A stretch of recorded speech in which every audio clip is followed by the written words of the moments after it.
Welcome to the EventAnswer Studio. I'm making this balloon column for a graduation party in my local school colors, but you could use this at any celebration. To make this design, you'll need an electric balloon inflator as well as a balloon sizer box. Take two 11-inch balloons that are the same color and inflate them at the same time. Size both of these balloons to 9 inches in diameter using the sizer box. Gently press one of the balloons against the 9-inch hole in the box and slowly let air out until the balloon just passes through.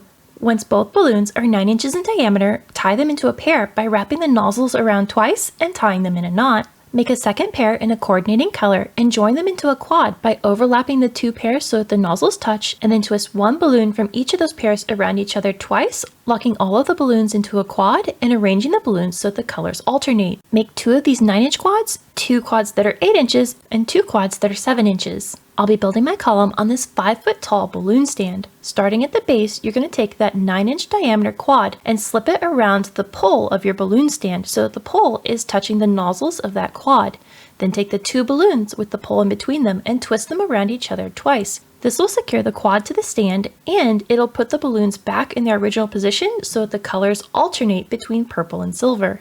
Next, slip the 8-inch quad onto the stand so that the nozzles touch that center pole, and then twist the balloons around each other twice. Then I'm going to rotate this quad clockwise until the silver balloon of this quad is sitting just to the left of the silver balloon below it. This is also true of all of the purple balloons. It should sit just to the left of the purple balloon below it, making our colors spiral up the column.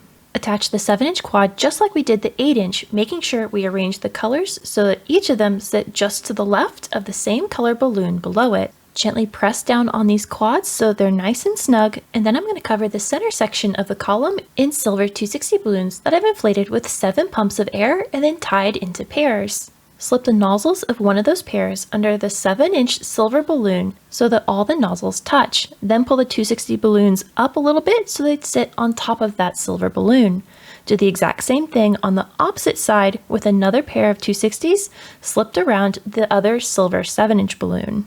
Now I'm going to twist these 4 260s around the center pole of the stand, passing 2 balloons from hand to hand so that they're nice and tight around the stand. Once you get about 18 inches from the top of the stand, that's where we're going to stop our twists and pinch all of the balloons against the stand. Twist one of the 260s right where it's pinched and then cut the end of it, releasing all of the remaining air. Then you're going to take that empty 260 and wrap it around the other 260s right where you have it pinched, pulling it nice and snug to hold everything in place. Twist off another 260, cut the end so it releases the air, wrap it in the opposite direction as the first 260, and then tie the two of those together nice and snug against the pole. Repeat this process for the remaining 2 260s and then trim off any of the excess 260 tails. Slip the second 7-inch quad onto the pole and twist it in place, making sure you gently press down on it so the nozzles of the quad are touching the very tops of the 260s. Now if this quad doesn't quite sit level, don't worry as it will level out as we add the rest of the quads on top.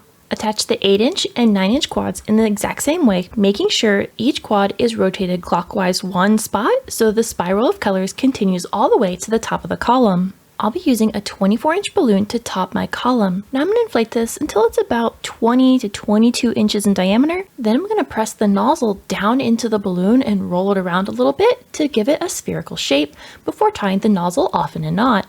In order to secure this large balloon to the top of the column, I'm going to tie an empty 260 balloon in a double knot around the nozzle of this balloon, leaving the tails of the 260 balloons long.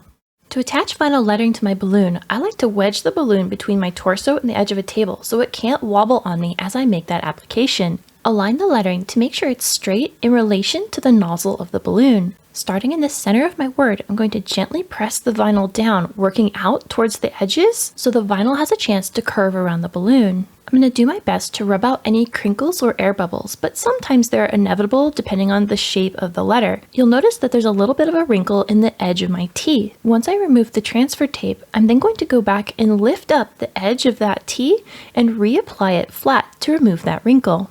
To attach the topper balloon to the column, nestle the nozzle of the topper down against the nozzles of that topmost quad, and then pull one end of that 260 attached to the topper balloon tight and wrap it in a figure 8 pattern around 2 of the balloons of that topmost quad. Then pull the other end of the 260 tight and wrap it around 2 more balloons to secure the topper in place.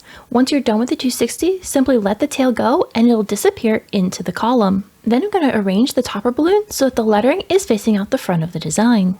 To accent the column, I'm going to create some 260 clusters by inflating a 260 with 6 pumps of air, letting a little bit of air out before tying the end of the knot.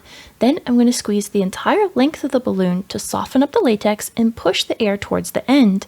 Then tie the end of the 260 to the nozzle of the balloon in a double knot and continue to squeeze the air until the air is pushed all the way to the end. I made 2 of these in silver and 2 in purple. Then I'm going to gather them up so all the nozzles are held in one hand, and then I'm going to find the center of each of those loops and hold that point in my other hand and pinch all of those balloons against each other. Bring your hands together, folding the loops in half, and then transfer all of the balloons to one hand, and then twist all of them in half right where that one hand is holding all of the balloons. You can play with the arrangement of the loops until you're happy with their color disbursement.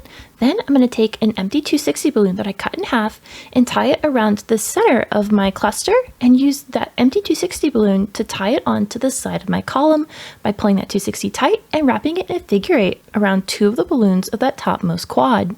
I made a second cluster in the exact same way, and I'm going to attach this to the lower left side of the column to give it some nice balance. If you'd like some extra guidance making this column, I have a set of written plans available in the description box below. These include full color illustrations, step-by-step instructions, and a complete supply list. If you enjoyed this project, you should check out this video. And until the next time, remember, stay creative, everybody.